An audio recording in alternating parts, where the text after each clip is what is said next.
Hey everyone, this is Phil from Walmart. It is Saturday, July 10th, and I am officially on my way home. And when I say on my way home, to my house. I finished up the week, and now I'm headed home for a 3-day weekend. I seriously considered extending for Sunday. I still had hours in my 70 based on what is showing on the in-transit and the HOS. So I could have extended, got the bonus. I don't know if they're even offering the bonus. I think they're still offering the bonus. Plus you get the extra layover in the sleeper. But I got some things to do at home this weekend. And Monday, Tuesday, I got some things to take care of. One of them is getting my hazmat, so I've got to see if I can get in or make an appointment at least to get my fingerprints done and get over to the DMV. And first I got to study, right? So I haven't even studied yet for the hazmat. Now, am I worried about that? No. I studied for the CDL on my own, got it done. There's some practice tests. Plus, my previous employer, we didn't haul hazmat, we didn't haul enough hazmat that required a hazmat endorsement. So I'm going to have to get one for Walmart, even though I have yet to haul enough hazmat to go, nope, sorry, I can't haul that because I don't have an endorsement. So I think it's got to be over 1,000 for you to require you to have a hazmat endorsement, and most is like 30 pounds hazmat, so nothing major. Anyway, last night I left you. I was in Morgan Hill, laying over in Morgan Hill at the store. So I woke up at 7:30, got ready, clocked in. I wasn't able to clock in until 8:15, I think it was, or right around there, because I think I clocked out at 10:15. So I wasn't able to clock in until then.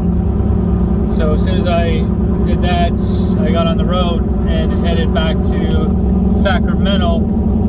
And we call it a DC, but it's not really a DC. It's a relay point, I guess. And so I woke up to a dispatch already. They already dispatched me. I was happy. So I had 2 stores that I had to go pick up, or take and deliver, pick up the trailer, take them and deliver to the stores. I still had to drop off my reefer at the yard, swap out, get the other reefer. That's what's going on in my head. However, I went in to check in and I was instructed that I needed to swap out my sleeper for a day cab to run this load, because both the stores are length restricted stores. The dispatch was for a store in Modesto. That was the first store, and they had, I think, 7 pallets. Yeah, I think 7 pallets, 5 produce, 2 meat. And then the other store had 15, 4 produce, or 4 meat and 11 produce. They're both neighborhood markets. So again, as I said before, the neighborhood markets tend to be a lot tighter. And the first one in Modesto definitely proved to be really tight, and I understood why it's length restricted after I got there. Then I went to Turlock, California, dropped the load there, and as I'm dropping the meat and produce, again, meat and produce, I'm the meat and produce guy all of a sudden, Modesto, the young lady that is a driver, Walmart driver, she was there with her frozen and dairy. So she pulled in right after I did at the Modesto store, and was actually waiting for me to get off the dock. And I was waiting on them. Really, it just took a little bit longer than it should have. And it didn't take a long time, but it just took longer than normal. They're shuffling pallets around, and they had to break down a pallet right there, right then, because it was double stacked, and they could have waited until later. So the same way mine was Modesto Turlock, hers was also a Modesto and Turlock. So I got on road, got to Turlock, and they were farting around. They had all kinds of pallets from the remix that were still right on the dock area, so she started moving those out of the way. And then finally they got mine and got it unloaded. And unfortunately, the other driver showed up, and what they did is there's 2 docks on that store. They moved most of the pallets off of my trailer and kind of blocked the other door. I mean, you still have access to it, but it's not enough to get a pallet jack or anything in and out of there. So I think they were hoping that they'd be done with me and I'd be out of the way before she showed up. Now she showed up. Now she could move, or she could have them move it. They shouldn't be stacking stuff in front of the doors to make it so you can't get access to the doors. So then I came back and just dropped the trailer back in sack and cleaned it out. I share, like I told you before, I share with 2 other gentlemen, and basically I follow the first guy, and I'm kind of, well, either way I look at it, I follow him, and then I'm in the middle, and then somebody follows me. So I've got to make sure that the tractor is clean and presentable for the next driver. Now I really wanted, my plan was, when I saw the dispatch, was to take the tractor, go drop the loads with the sleeper, and then on the way back get the tractor washed at Blue Beacon. And that would have saved me some work. And additionally, and clean the windows, I would only have to clean the inside, because I like to have it clean for them. I wipe down all the surfaces and the floor and stuff like that, sanitize it with some disinfectant, just so that they know that they're walking into a clean tractor, and I get the same in return. But obviously that didn't happen, so I definitely had to clean the windows and the mirrors this time, and you know, get that taken care of. So again, I'm on my way home. That was my week. I think today I ended up with 385 miles. Wasn't very many miles. It was 2 stores, so that's kind of good. It would have been better if it was a 3rd store. I still made over $315 for today, but I would have liked it to have been, you know, a little bit more beefy or substantial going into my weekend. But the go home day is always kind of like that. That's why you know, the way I feel is I hump it throughout the week. That way I know that my go home day is going to be a little bit lighter, and because they got to make sure you get home, right? They're trying to make sure that you have the hours and the time to get back to your domicile so that you can get off the clock. That's where they're really good about, right? But me personally, I wanted the more hours. I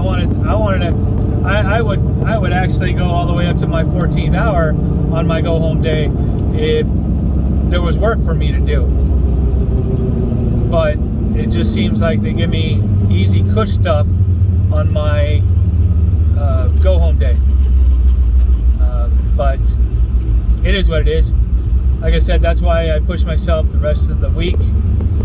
And by my calculation, I still got over my 2,000 miles for the week, even with easy day today and at 382, and my first day of the week being, I think it is a measly 300 something, or whatever it was. I don't know what it turned out to be, miles wise.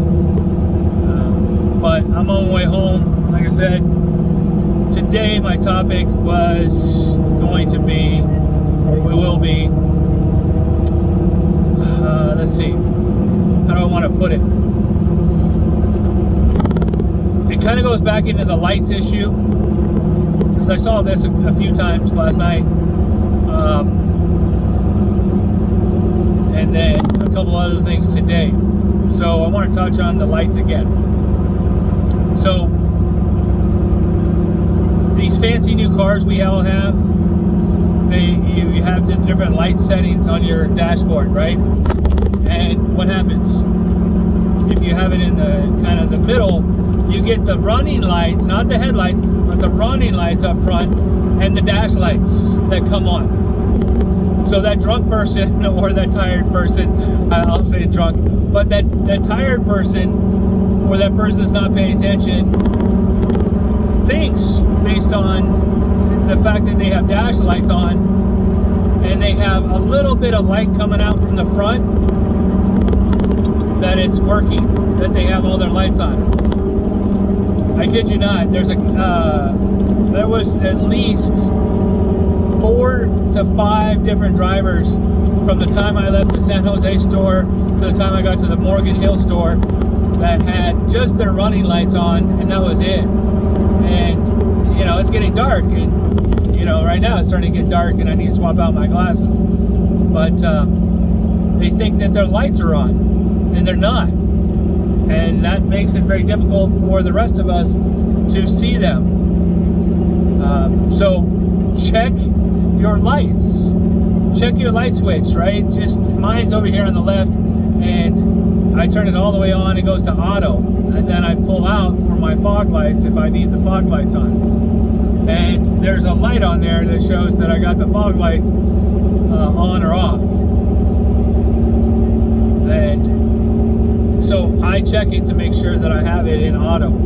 I keep it in auto because, well, when the sun goes down, the lights come on. I don't drive my personal vehicle with lights on during the day, unless it's some like rural road or something of that nature that I'm going to need to have them see me, or where it says, you drive through those areas where it says headlights on during this section, where safety corridor, I think is what it's called, headlights on for safety.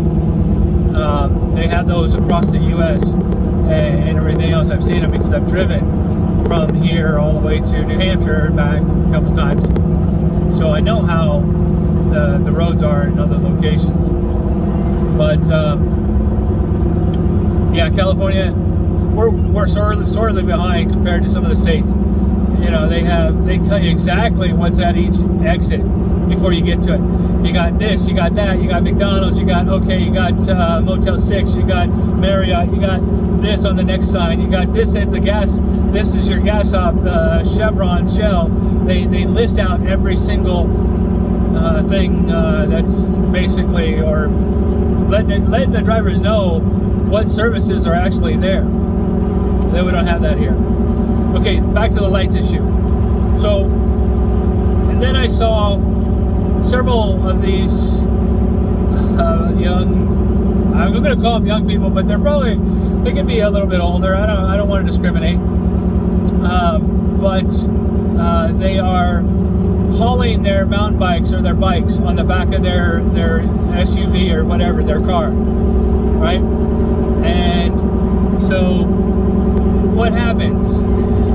Their bike tires are actually blocking or obstructing the view of anybody else of their tail lights and their brake lights. And so that makes it very difficult to see. I'm not an officer of the law. I'm not a lawyer. I'm not the district attorney, but I'm pretty sure that's against the law. You could get a citation for that, right? You're supposed to be able to see your brake lights and tail lights from the rear, and they should not be obstructed by anything that is going to prevent the people around you from being able to tell that if you're braking or signaling.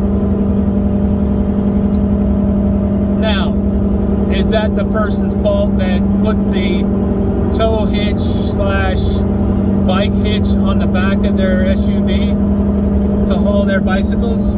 Yes. Is it the manufacturer who purchased or who designed the said bike racks to be put on the back of vehicles? Is it their fault? I say yes. You give somebody something and say, here, you can put this on the back of your car, you can carry your bikes, and they're going to be like, cool, I don't have to put it on the roof or try to slam it into my trunk or something. They don't even think about the safety issues that they presented to the public. So if you're out there and you're driving around, make sure you're checking your light switch, make sure it's all the way on, so that way you got lights all the way around, not just the running lights down at the bottom. And then the second thing is, if you're hauling something on the back, make sure you have lights that can be seen and not obstructed by anything else in the back. So that's my safety 2 cents for today. I know, I don't know if this has become a safety blog or what have you, but that's where I came from. That's all I talked about was safety and driving safety, safely with our drivers, and what to do to keep safe. And so I just want to kind of pass that knowledge on. By all means, I'm not an expert. I don't claim to be the expert or the know-all, or this is you do it this way or else. This is not gospel. You have your way, I have mine. If it works for you, great. But I just caution complacency. People get complacent. Like I've had drivers not pay attention to their mirrors, going around a left turn or right turn, and tear off a bumper off of a tractor with the bumper of their trailer, and they never looked in their mirror because they've gone around that corner so many times and nothing's happened. So complacency. So anyway, like I said, I am on my way home. It is my weekend. I will catch up with you on Wednesday. Yeah, Sunday, Monday, Tuesday, Wednesday will be the first night back. First day back. So for Right Lane Trucking, Phil from Walmart. Peace out.